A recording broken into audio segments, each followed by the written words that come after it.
All right, my beauties, welcome back to the Wearebe podcast. It's your host, Shelly here, and today I feel really honored and excited to introduce a amazing woman. Her name is Shennel Patrick, aka Nelli. She's a makeup artist, a beauty expert, a serial creative whose vision extends far beyond the palette. She's known as the purpose-driven artist. She's making strides in the beauty industry, landing celebrity clients, magazine features, and a success as a beauty educator and content creator. She's living in New York City and migrated here from Grenada Island, and she has overcome many adversities and that we get to dive into today on the podcast. Welcome, Nelli. Hi, Shelly. Thank you for having me. How are you doing today? I'm doing good. Good. You look amazing.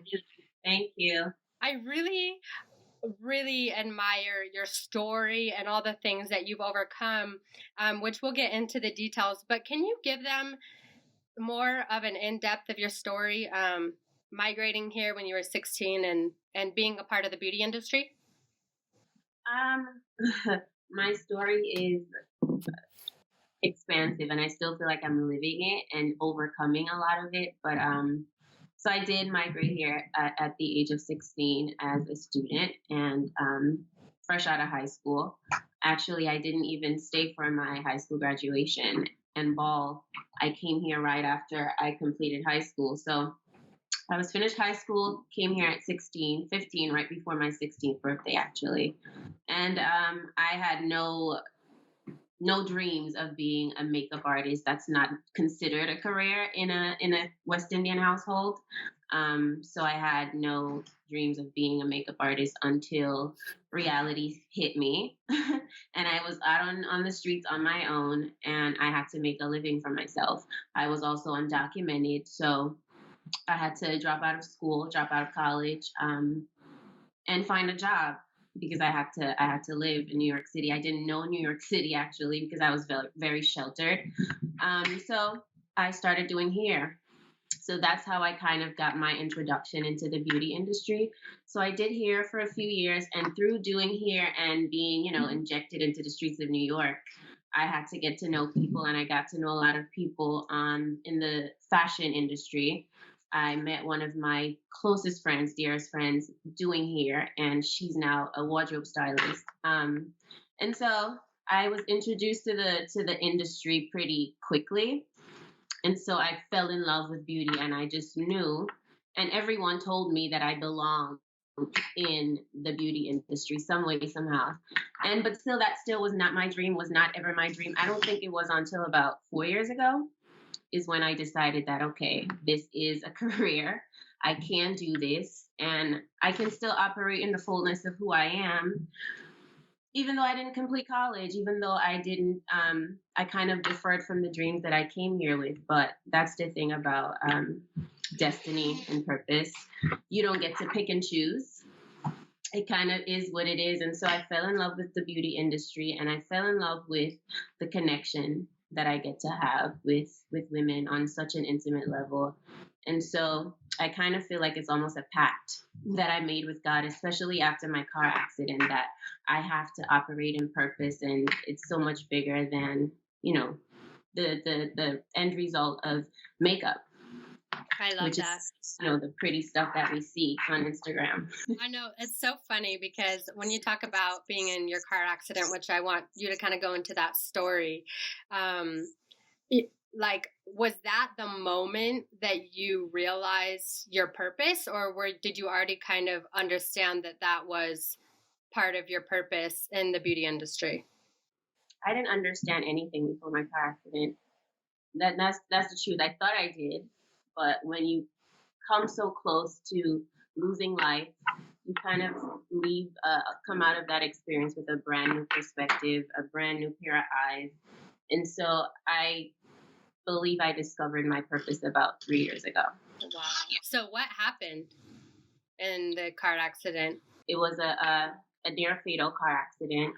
And so I was injured, had multiple injuries. I fractured my hip, my right hip, tore up both of my knees. I had some orbital fractures. I had a minor brain injury. So I was pretty banged up, and I'm here for a reason, so that I know. And so when I was in the hospital, I spent about a month in the hospital, and I think it was a prayer that I said every day, that Lord, if you just allow me to walk again and run in the park with my daughter again and stand and do makeup, I promise you that I will use it to do something much bigger than myself. And so I never thought I would be able to do makeup again. And stop it! Oh, I love that. Don't do that, Shelly. But yeah, I didn't believe for a long time. I didn't think I would do makeup again. And so to be able to do the thing that I love the most, the thing that pretty much saved me way before the car accident. Yeah. Wow, that's amazing. Thank you so much for sharing. And I know that your vulnerability will be able to help move people and, help them on their journey. And everyone, goes through things. And what's amazing is you made something that could be detrimental to your life, to just give up or whatever. You made that and turned it around and made it a positive. And I know that that's why, you call yourself the purpose-driven artist. And that's something that I was super drawn to you. Even just looking at your Instagram page and your bio, I'm like, this woman is living in light. And it's funny because just relating to you in being in the beauty industry, I came to like kind of a crossroad where I felt like, I'm in a superficial industry, and I found my purpose as a light worker and wanting to love people and spread the message of you're enough, you're worthy, you're beautiful, shine your light, because everybody has a light in them. And I was like, I'm in the most superficial industry. I'm not meant to be here. I'm supposed to be living my purpose somewhere else. But what was really crazy is when I realized that the two and two go together, that you live on purpose every day, no matter where you are, no matter. Yep, exactly. So how do you incorporate, this healing work, this purpose into your work? I try to be intentional every single day with every single client that I do, but I do believe it's still a journey, and I'm still kind of, I don't want to say struggling. I'm waiting for clarity on how to fully operate in the beauty space with the gifts that I have as a light worker. And so I'm still not clear, because a part of me feels like the beauty industry is not ready, but people are ready. Clients are ready, consumers are ready, and we see it all over social media, not just in the beauty space. We see it with just people in general. People are crying out for help. People are committing suicide. People are talking about mental illness way more openly. People are looking for healing and connection. So as much as it's superficial, and it can be, the space is there. And I think we're exactly in the position that we should be as beauty professionals to be light workers, actually. Mm-hmm. What does that mean to you, being a light worker and being in purpose? It means operating outside of myself, outside of my ego. It means connecting with people beyond the physical, because we're so much more than that. It's like a 10% of who we are is our physical makeup. And so I believe that no matter what I was doing as a professional, no matter where I was, who I'm called to be is just who I'm called to be. And so I cannot do anything without consulting with a higher force. And so being a light worker to me is it's not a to-do list. It's kind of just a way of being, a way of life, and I can't get away from it. Mm-hmm. Yeah, I can relate to that. And I think it's so cool because, every time I think that something is going to be what it is, like if I step into something that's calling me, I'm like, oh, it's going to be like this is how it's going to go down. And then it doesn't. And then I realize, oh, wow, I was pushed into this for something that I didn't even realize I was going to be doing. Right. Have you ever felt that way?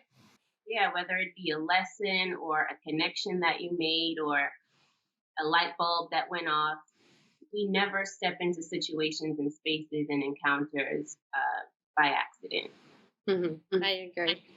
So something that you preach or that you share, excuse me, is your commitment to your artistry as a total mind, body, spirit connection. So God being the ultimate creator and artist, you believe that he places a calling over the lives of the ones that he blesses with his gifts. Could you go into a little bit more detail? Because I know that there's people listening that are like, they kind of feel it and it feels good to say that, but what is it? What do you mean by that?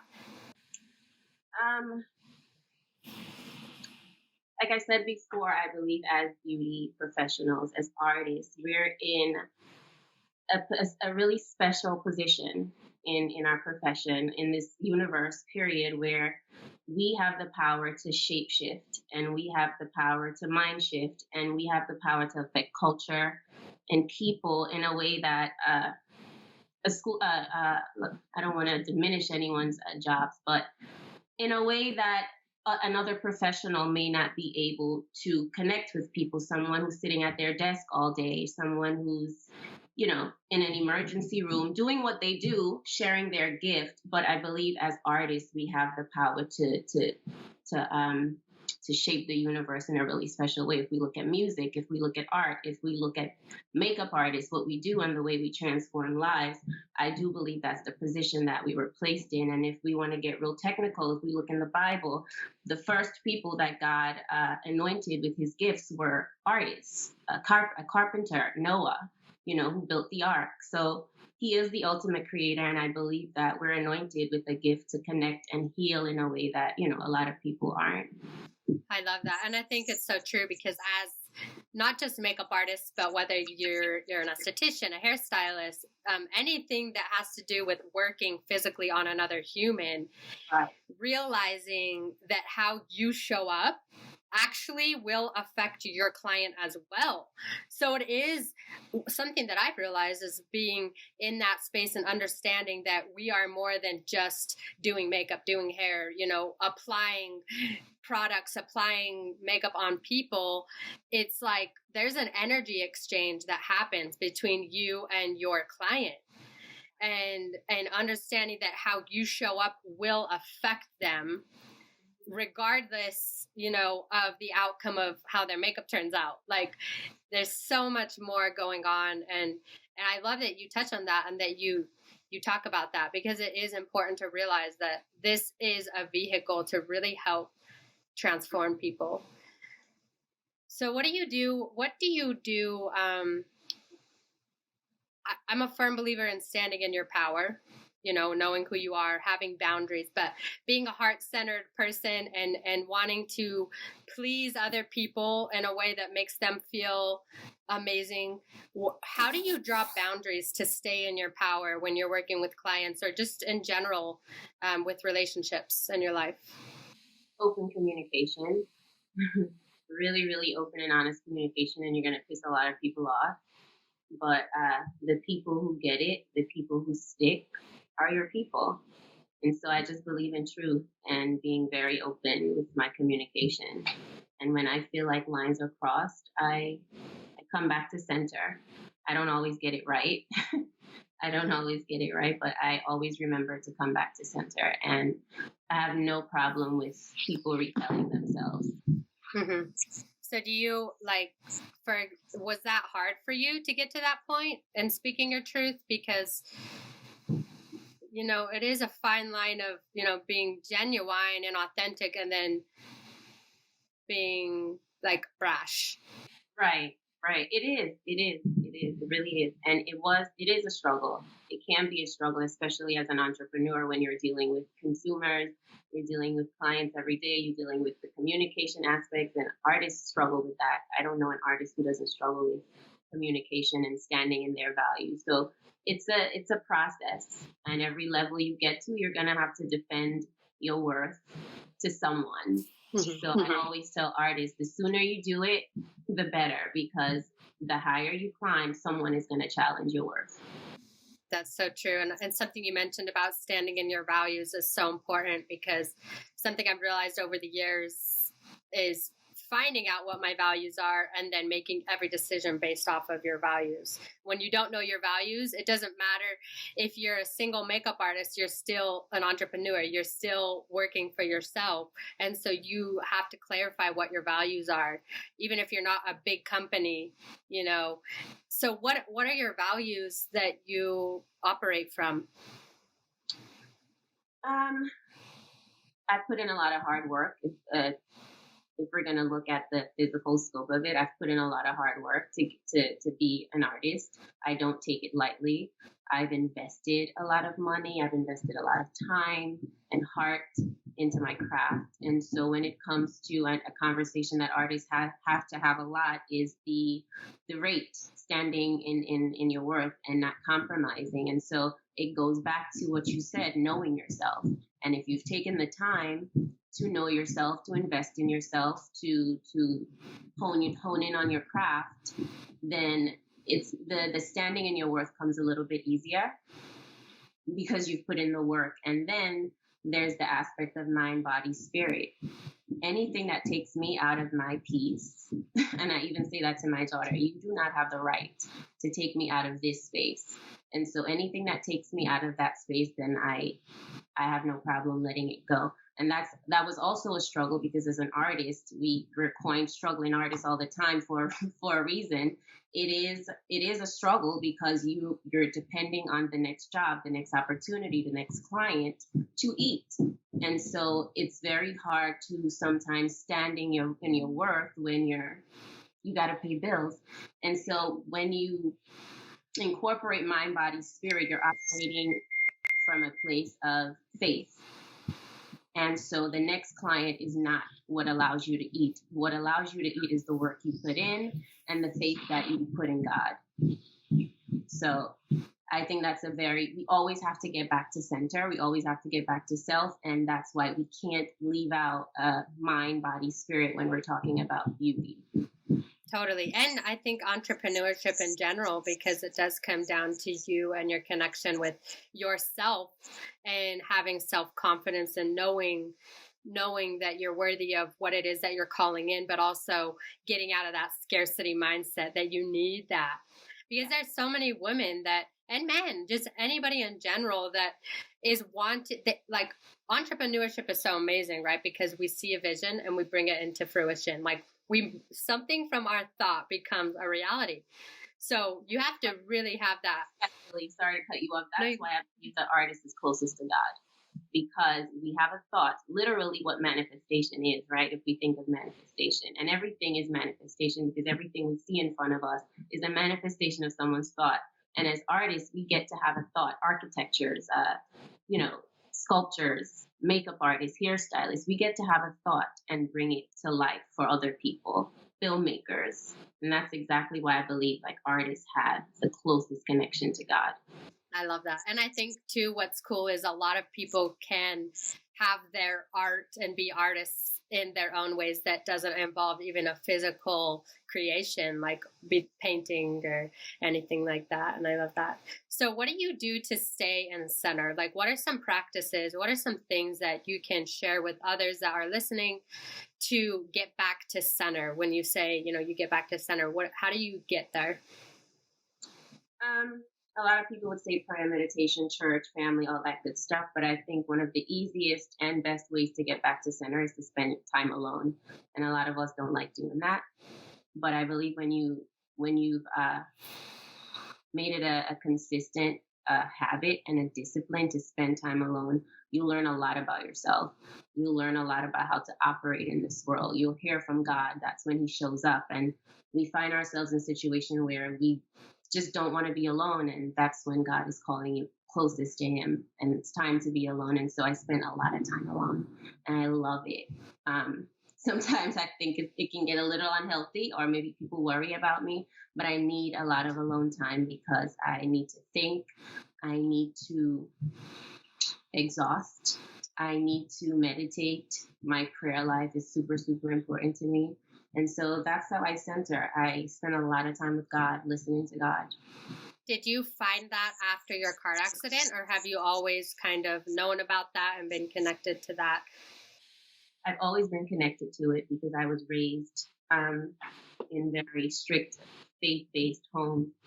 But I have not always known how to get back to my center because I struggled with depression for years and didn't know how to deal with it, never sought therapy or healing for it. But I've always been, I like to call myself a God chaser. I've always been searching for something. I've always known I was connected to something much higher than myself, much higher than the God I read about in the Bible. No offense to the Bible, and much higher than the religious homes I was raised in and the religious values and morals I was raised up in. So I've always been searching.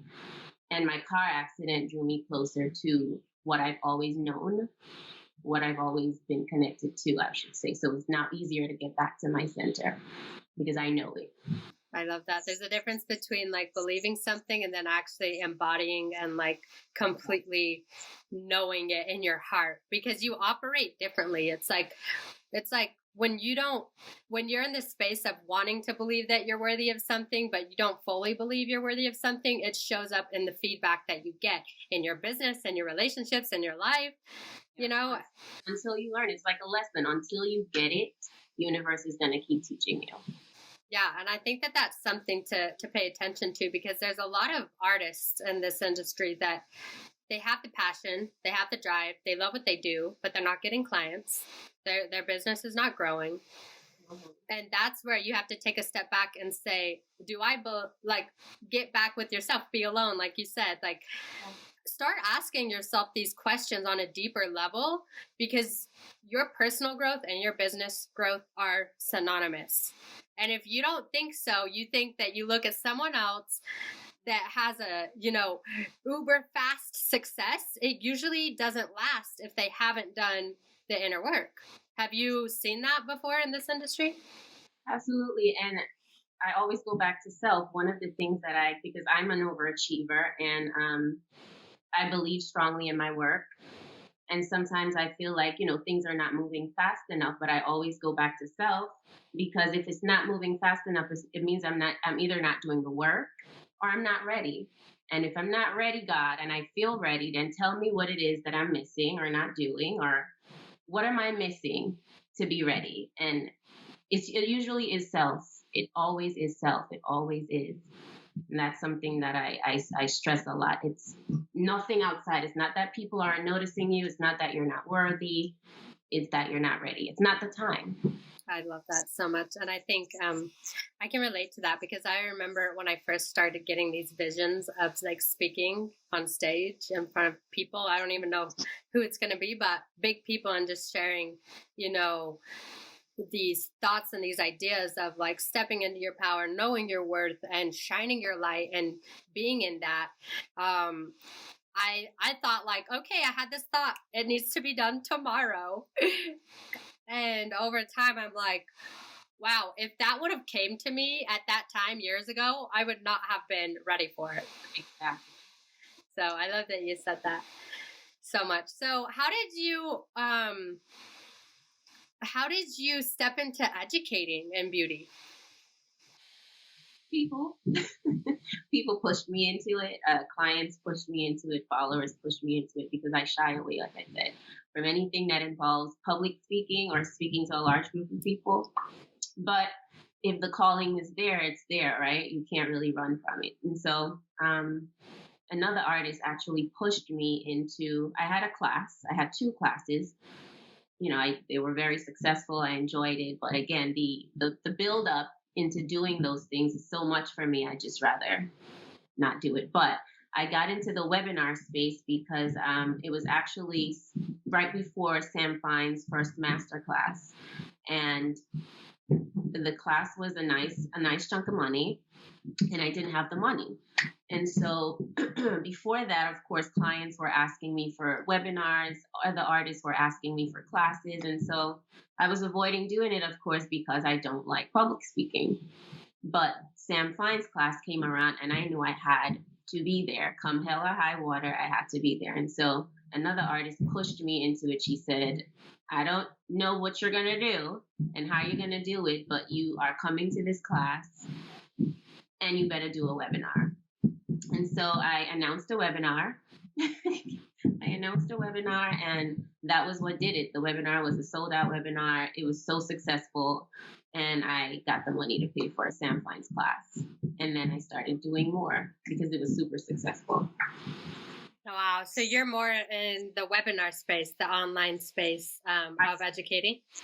I was in the online space. I'm no longer doing webinars, but I've done classes. Like I said, I've done educating for brands, for Ricky's corporate, and so yeah, I've done education offline as well, and I do my one-on-ones with other artists, with pro artists. I love that. So what's your vision of your beauty business as a makeup artist, educator, creator? What I would love to do eventually is shine the light on global ethnic beauty. I believe that even though the beauty industry is huge and it's vast and it's, a multi-billion-dollar industry, there's still a lack of representation of Afro beauty, African beauty. And so my goal is to travel the world educating and shining light on African beauty around the world. I love that. That's so beautiful. So what is a day as a makeup artist in New York City look like for you? On a good day, typically I have a lot of like girls on the social scene. I frequently do black ink taping and celebrities coming in for live tapings or red carpet events. So it's a hustle and a bustle. I don't do the train anymore because it's not good for my body, but it's definitely a hustle. I love that. So would you, for anybody that's listening that's wanted to get out into the makeup artistry world and be an independent makeup artist, you had to start from scratch, right? So what are some things that you did to really put yourself out there to get that visibility and book gigs? Social media, of course, has changed the game for any entrepreneur.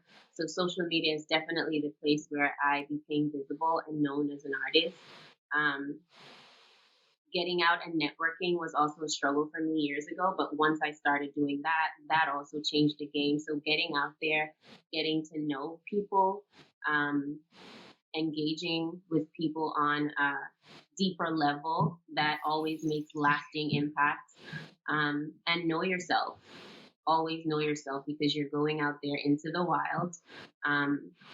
It's not always going to be pretty. It's hard work. You miss a lot of special occasions because you're getting other people beautiful. And yeah, just a lot of hard work. You have to start from scratch if you really want it that bad. There's no shortcuts. Beauty is not just what you see on social media. Get to know real beauty. Study artists who've paved the way. Study your craft. There's nothing that you can master without practice. Nothing at all. And it takes consistent practice. I don't know an artist, and I know amazing artists who don't practice their craft. I practice my craft as much as I can, and I'm still practicing. You never know everything, and you cannot learn everything on YouTube. For sure. I think the best learning that I've had that has attributed to my success as an esthetician has been on the job education. And people are like, I'm not ready. It's like, you're never going to be ready to just try and get ready. You got to get out there. You got to practice. You got to fail. You got to fall on your face. You get yourself up and you keep going. Is there any stories you have of like where you were like, oh, that was a learning experience? Oh my God. Absolutely. Like you said, you have to fail. You have to walk away from some clients and go, oh my fucking God, like I blew that. You kind of have to. You kind of have to. I know the best of the best who felt like, okay, today was not a good day. And I had an experience where it was actually doing Chimamanda, and I was coming from where was I coming from? I was coming from the Buckshears, and I don't know why I did that. I was coming in from the Buckshears the day that I had to do her, and it was my first time doing her, and she's a big client of my mentor. So I was like, I gotta do right by her. And so I wasn't happy with the end result because I ended up getting there about 15, 20 minutes late with Jersey traffic. And I wasn't happy. And I remember leaving the hotel room and calling my mentor, like I'm so sorry. I'm so sorry. Like, I fucked up. I blew it. And she's like, what are you talking about? She was like, she didn't even call me. And I know if she wasn't happy, she would have called me. And, you go through that. You go through that because we're perfectionists and artists stay in their head, and you just got to get out of there and do it. I love that. How do you pick yourself back up in those moments where you feel like you fucked up or you didn't do it good enough?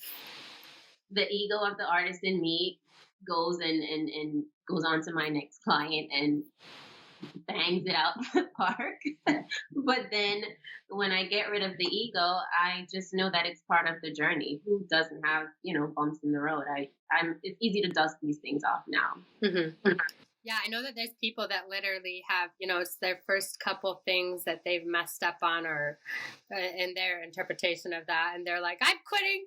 I'm never doing this again. And it's like, with that attitude, you are not going to keep going.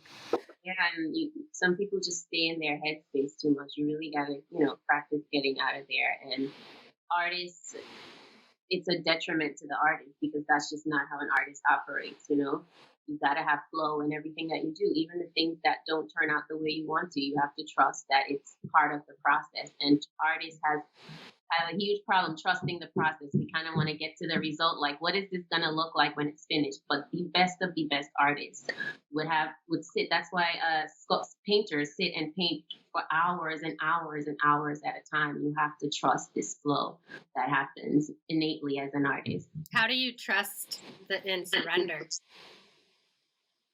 My relationship with God, the time that I take to meditate and spend time and get to know myself. I kind of go into my work. My work is my worship. So when I go in, I go like all in and I trust the process. I pray over my clients. So I'm in my head, but it's in a different way. Yeah, so it's more like just going within and like letting go. And do you have affirmations that you say like to keep you grounded? And I do. I'm affirming all day, every day. Sometimes I have them written in my studio space. The music, I make sure I create an atmosphere. So there's an atmosphere of like peace and flow there. So I love that you said that. Yeah, So that reminds me of like a word that I came about a few years ago that I've always known, but it really like when the light bulb goes on, the word sanctuary, and having your space where you're creating be a sanctuary. And you know, if you're on set and they're recording and it's a crazy hectic environment, it's you create the sanctuary with your energy, with how you show up, with your affirmations. And I think that there's a lot of artists, even if they work out of a studio or out of a salon, they don't feel like they can create that space. But like you said, just like putting it out there with your intention. And if you do have a studio or a space, putting good music on, like if you have freaking EDM Spice Girls playing in the studio, you know, that's the type of vibe that you're going to be putting off. If you want peace, like maybe put like some meditation music on or something that's more calming, you know. So I love that you said that. Yeah, that makes a huge, huge difference. How you show up and, you know, the energy that you create, the vibe you create, because like you said earlier, it's an exchange of energy when you're working so closely to someone's face and someone's, you know, headspace. So whatever you're putting off, whatever that client is putting off, you have to be able to balance that out because that client may be having the worst of the worst days. Yeah. So you mentioned also too, that you called your mentor when you were having, you know, a rough moment or moment of learning. Who has been your mentors along your journey? and who are the people that have helped you, to get to where you are? Oh my God, so many people, so many people. I could not have been here on my own. I promise you. But particularly, Sam Fine has always been a mentor, even before I met him or took his class. And that's another thing. A mentor can be anyone. It doesn't have to be someone that you physically met. So I've studied Sam Fine's work for years, and so he's been like a mentor in my head. Pat McGrath, of course, is like auntie slash mentor in a lot of people's head. Molly Thomas, King Molly Magic. You guys might know her by that. She's been a huge support on my journey, and just all the artists, every artist who supports me, every artist who refers me. I don't take those things for granted at all. Like, that's a big deal for me. Anytime someone calls my name, that's like a prayer for me. So I love that. It's so funny how you said some of your mentors don't have to be in the physical, because so many of my mentors, they're my online mentors, because they don't know that I exist, but I know that they exist because I watch their videos, I listen to their podcasts, excuse me, I read their books. So as far as connecting with yourself, mentorship is huge, for people to instill belief in you and for you to look up to. But it ultimately comes down to self, right? So how did you connect with yourself, besides meditation and being alone and holding space for yourself? But do you listen to books? Do you listen to podcasts? And what do you do to grow personally? I do listen to a lot of podcasts. Not a lot. I do listen to podcasts. I read a lot. I write, journal a lot. What else do I do? I love music, so there's always music on. I love to dance. Me too. I just started going to ecstatic dance last year, and it's so freeing to just move and like shake it off and just release. Yeah, so yeah, those are things that I love to do. I love that. And I know that you're also a mom of a beautiful daughter. So how do you balance, your work and being a mom and all of that? As far as that goes, I don't think there's anything as balance, but if there's harmony, there's balance. I shouldn't say that. But there's always something that's taking up more of my time than the other. And right now is my daughter. For the past 3 months, it's been my daughter, because I kind of took like a little personal sabbatical. And so, yeah, I go where I'm needed the most. That's part of trusting and surrendering. Absolutely, because it's hard being away from work for so long. This is the longest I've ever been away from like going hard.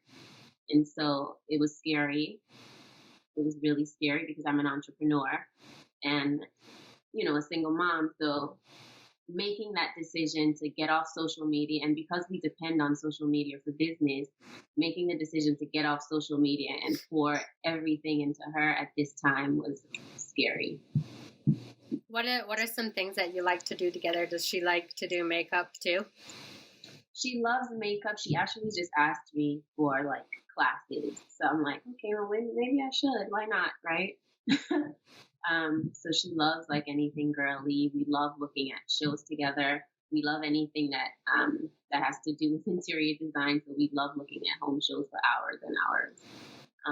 We love to dance, so we dance together all the time. Just girl stuff, hanging out. She's like my little sister friend. Oh my gosh, that's the best. She's your little mini me. Yeah. Oh, I love that.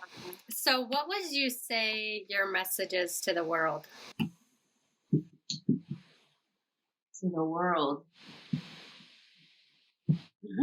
What is my message to the world? Trust, and trust in your in that inner voice that we all have, that inner light that we all have. Trust it. We don't need to be polished and shined, and we don't need to get everything right before we trust that we are and we are everything that we seek that we are. We already are that, and we already have all of that within. And so we just need to trust. Oh my gosh, I have the chills right now. I think as not just women, but just as a whole, a lot of people I think feel like they have to earn and prove themselves. And so what you just said is so important, like is understanding that we already are it.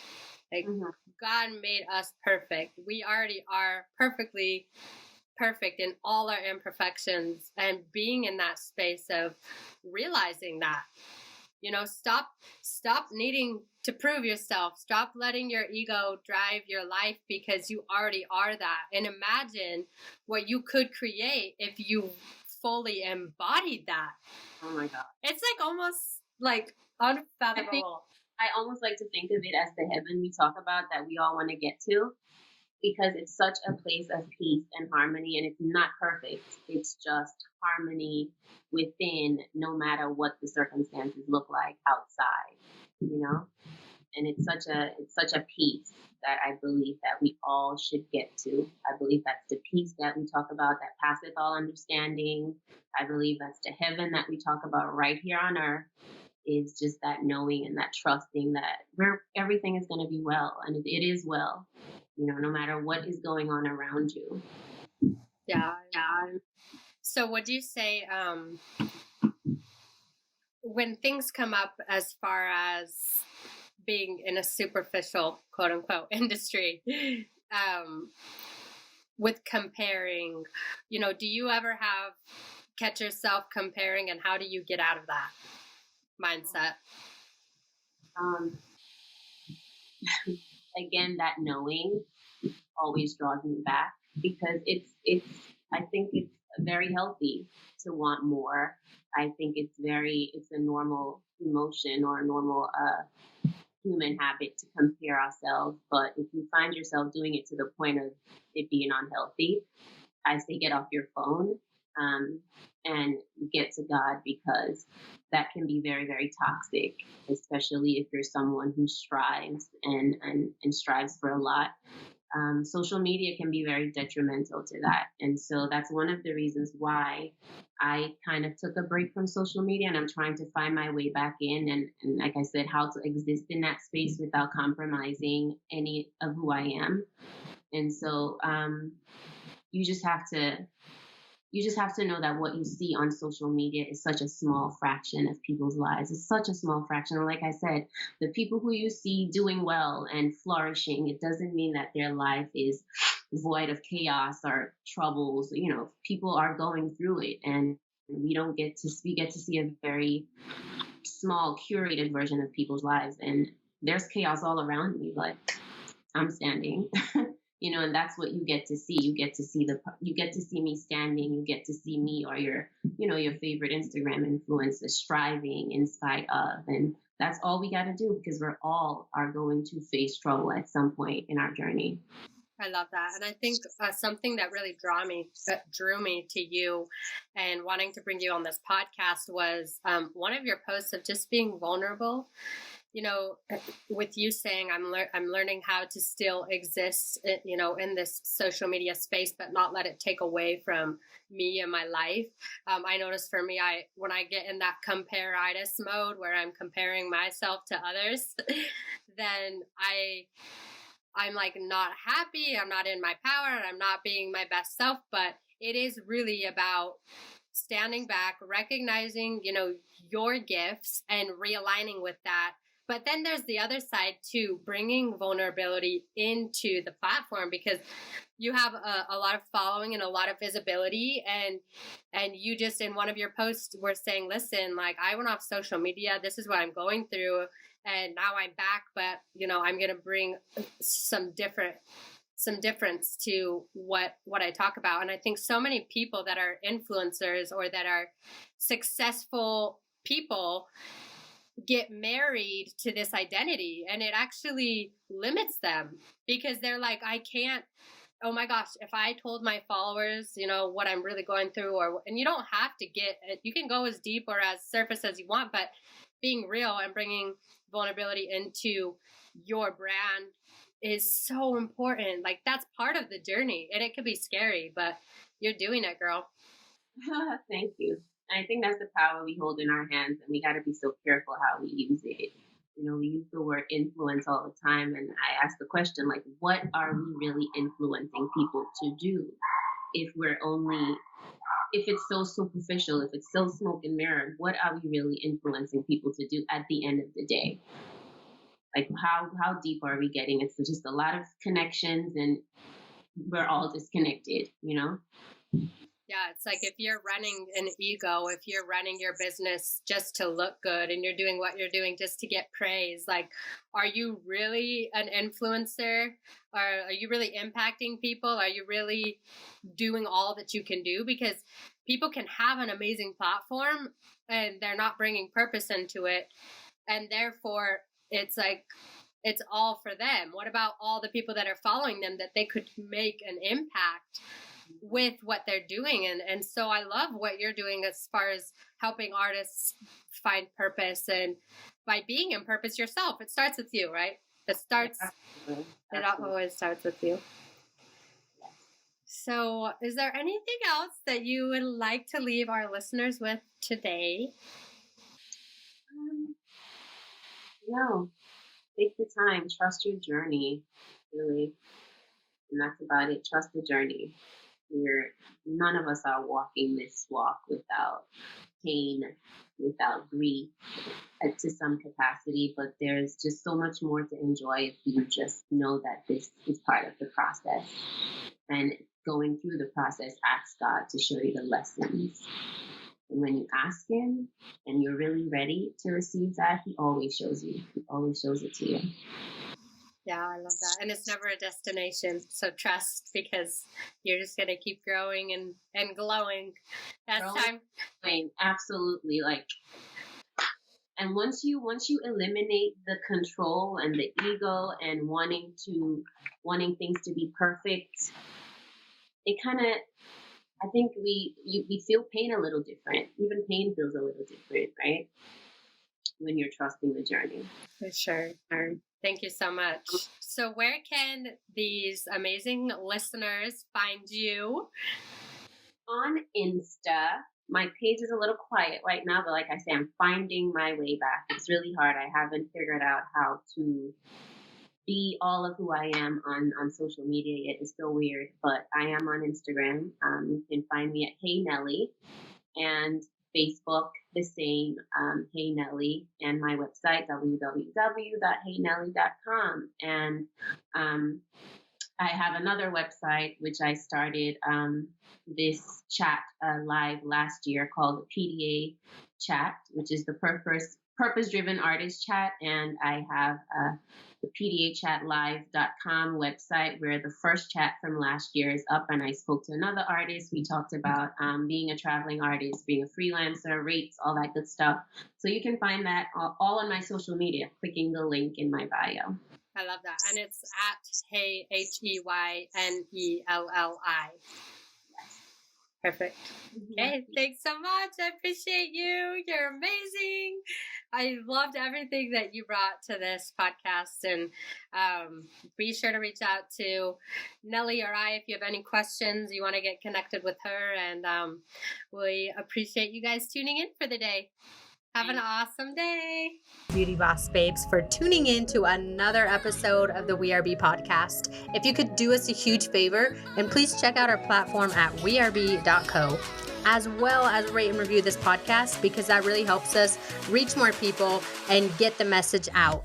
Also, if you have any questions, please email us at team, that's TEAM, at wearebe.co, or shoot us a message on any of our social media platforms. And in case no one's told you today, you are amazing, you are beautiful, we believe in you. You can do it.